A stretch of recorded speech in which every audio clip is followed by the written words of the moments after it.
Yo, what up? Welcome back to another episode. Well, we finally hit 100 subscribers on this channel, and that is pretty cool, so cheers. So as you may know, the Sierra Nevadas of California have been absolutely blasted with snow this year. So the other weekend I went up to Mammoth with my brother. That's him. His rugged good looks and charm take after me. Anyway, I thought the trip would be a good opportunity to review this piece of shit. No, not me, the camera. And a good opportunity to shred some gnarly powder. Just kidding, the only thing that got shredded was my dignity as I fell down multiple times and my limp body violently tumbled down the mountain, scaring the onlooking children. As you can see in this hyper-realistic 3D rendering, there I am, happy as a clam, about to swan dive down this double black diamond. You can see that pretty immediately things start to go downhill for me as my body basically becomes a flaccid corn dog. At this point, I don't even have a game plan to land this thing. In my head, all I hear is, "Hello darkness, my old friend." Anyway, yeah, I brought the Minolta Weathermatic with me up to Mammoth. It is a 35mm point and shoot camera. I shot a roll of Fuji Pro 400H with it.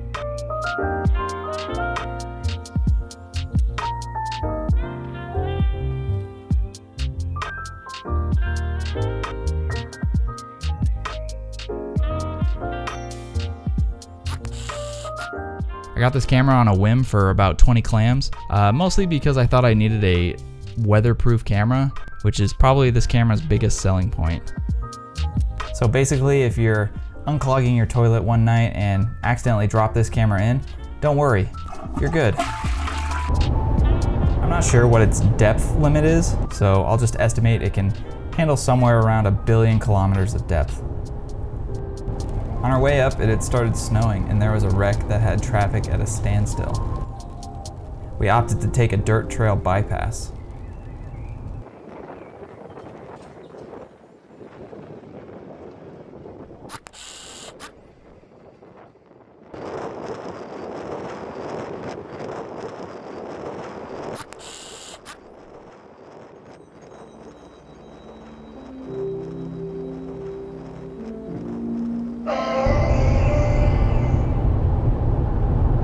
Full disclosure, I've never actually taken an underwater photo with this thing, but I've shot with it while swimming/drowning several times, and yeah, no leakage whatsoever.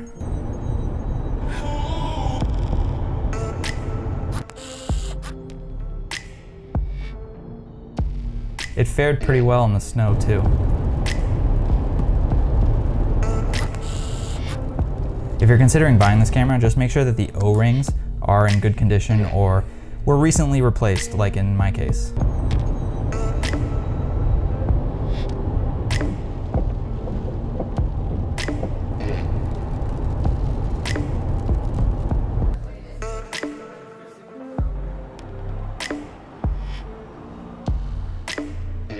This camera is fully automated. There are no controls for aperture, shutter speed, ISO, or focus.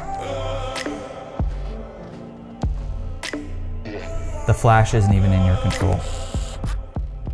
I guess Minolta didn't trust us not to f*** our shots up.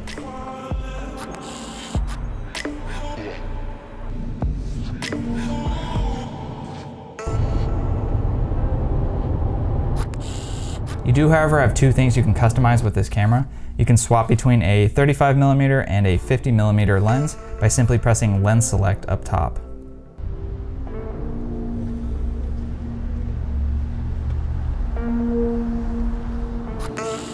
I found that I've actually used the 50mm more, even though I prefer wide angle. The lens, however, is about as sharp as trying to cut a vegetable with a salmon.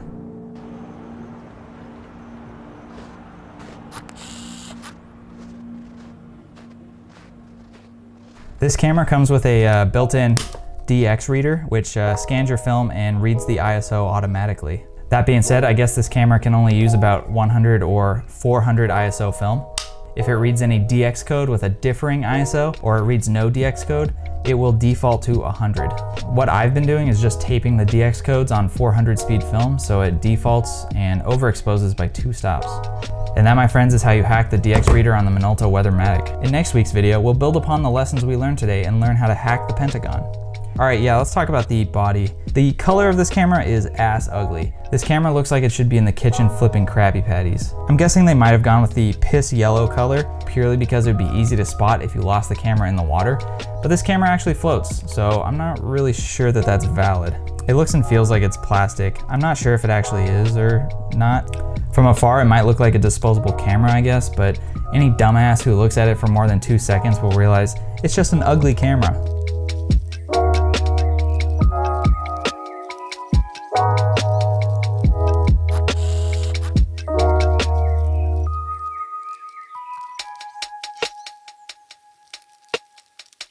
Lastly, I can't remember if every roll has been like this, but I actually got 38 shots on a 36 shot roll. Maybe it's just a fluke, or maybe the Minolta Weathermatic gods bless this camera to have 2 extra shots. I don't know. So ultimately I'm gonna be dumping this camera when the battery runs out, and here's why.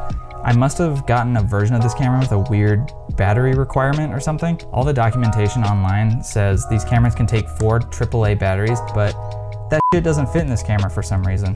So I ordered the alternative, a 6-volt lithium battery, which is literally more than half the cost of this camera, and it fit perfectly.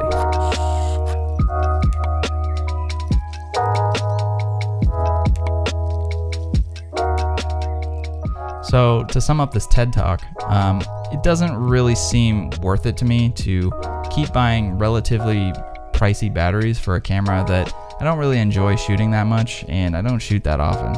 I don't really enjoy shooting it because I kind of like having some control over exposure. I guess I just don't really dig it when everything is done for you. That paired with its blinding neon yellow look doesn't really make it the camera for me.